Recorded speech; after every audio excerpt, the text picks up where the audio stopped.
Oh, now, the ailing South African Airways back in the spotlight this week. The airline's former board chairperson, Dudu Myeni, has been implicated in state capture and the collapse of the airline. The state capture report recommends that Myeni and those who benefited illegally should be investigated for corruption by the National Prosecuting Authority. Well, let's get some more reaction to this. I'm joined now by Ms. Zazi Nsibanyoni-Mugambi from the South African Cabin Crew Association. She's in fact the president of the association. Ms. Nsibanyoni-Mugambi, compliments. Thank you very much for your time. Your association is one of the unions that represents workers at SAA. Your initial reaction after seeing the report's findings and recommendations in respect of the airline?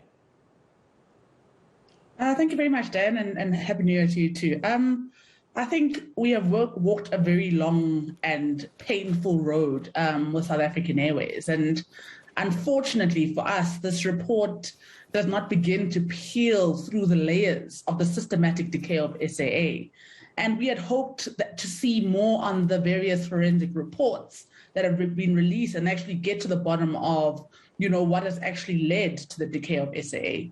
The procurement processes over the years, and this is also pre the Dudu Myeni era, and till recently, as far as we're concerned, we would have wanted to see more action on that. I mean, Dan, we've opened police reports. We've been making a lot of noise about the corruption that has taken over SAA in particular. So that report seems to, be making a poster child of two individuals that were in the board, which is okay. I mean, if people must be held accountable, we want people to be held accountable, but we do not want it to seem as if these two people are the only ones that have collapsed SAA through the years. All the people that have collapsed, including previous boards that have made reckless decisions, with the same arrogance, mind you, we've not begun to get rid of the arrogance from boards that were appointed by the government previously. So for us, we would have liked to see more. And when the NPA really starts to look, they need to look at some of the things that we've reported on, the police, the criminal case that we've opened as a union to get to the bottom of the real destruction of SAA. I mean, our members, Dan, have been retrenched. They have lost their jobs, and we have been there. We have witnessed SAA through the various times. So we would like to really take a deeper dive into what's happened and not have sort of a poster child that's going to, be accountable for the collapse of SAA. Yeah. Well, I guess what you are saying basically is there is a focus on two individuals who were sitting at the board. One of them happened to be the chair of the board, and the other one was a director, Ms. Kwinana. So I guess you are basically saying you expected a little bit more, but what's more important going forward, you are expecting criminal prosecution.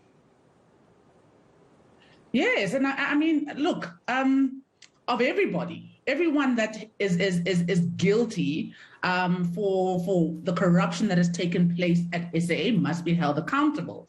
And I mean, if you look back to the court case where Dudu Myeni, for instance, was made a delinquent director, I mean, there was an application there to have the entire board equally accountable. And I think all these board members should be held accountable. To date, even recent times, we have seen board members interfere in operational issues, interfere in procurement issues, and it seems to be a culture that has gone on for many, many years. So we want a holistic approach on really holding the people that have collapsed SAA accountable.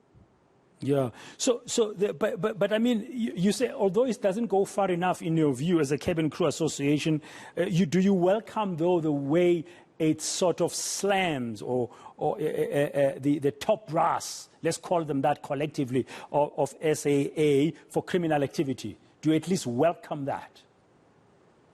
Yeah, we welcome any move towards stamping out corruption, Dan. We do. I mean, we have been calling for this to happen. But however, we are disappointed that it doesn't go deep enough.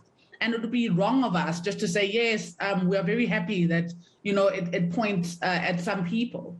when we know, when we witness, when we put names, pen to paper on people that have been responsible, that we have opened criminal charges against, that nothing has happened to.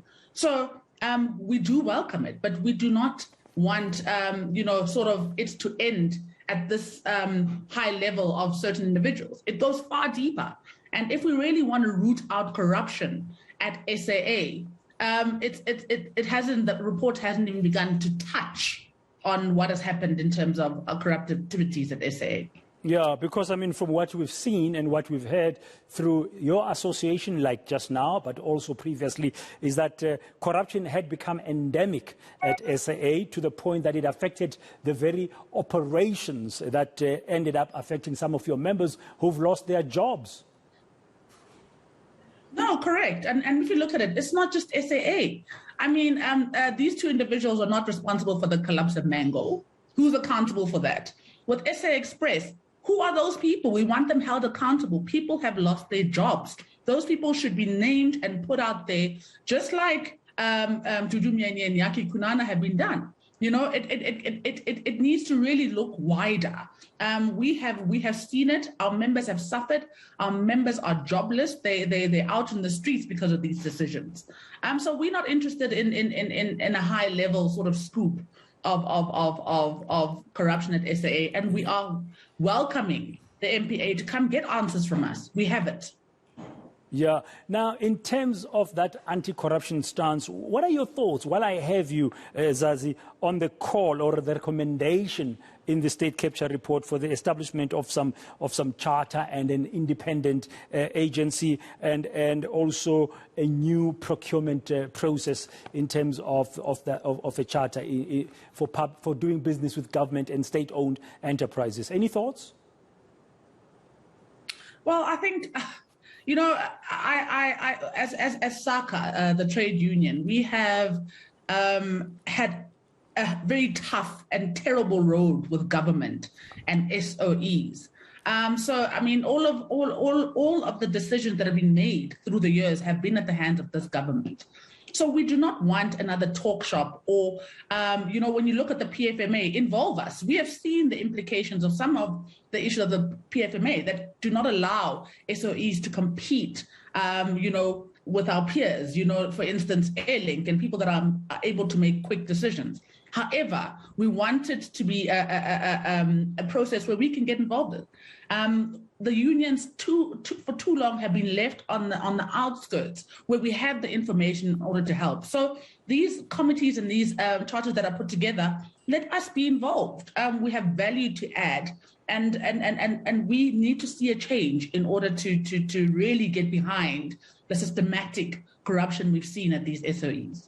Yeah, especially at the procurement level. So what I'm hearing you to say, just to recap, is that if these recommendations for setting up an independent anti-corruption agency, a national charter against corruption, and the creation of what the Zondo Commission has called a procurement officer's profession, your involvement as people who've seen the abuse currently, as highlighted in this report, is going to be critical to make sure that for the future there could be really strong action taken against those who are found to be violating them.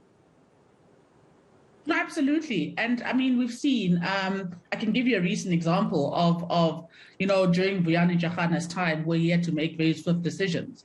And just the fact that some decisions could not be made and had to go through tedious levels of approvals has proven to also, held us back to compete with, airlines that are able to make quick decisions. And these are the laws that are being put into place. And the implications go far wider than just the legislative high level. They reach us all the way to the bottom. And I think trade unions must be allowed to participate in those spaces because we can give the direct implications of these decisions that are made. And we shouldn't be waiting for 5 years in order to come shout on the screen and talk about how this has gone wrong. Involve us from the very beginning. Very clear position indeed. Thank you very much, Zazi Nsibanyoni-Mugambi. She's the president of the South African Cabin Crew Association, one of the trade unions at SAA.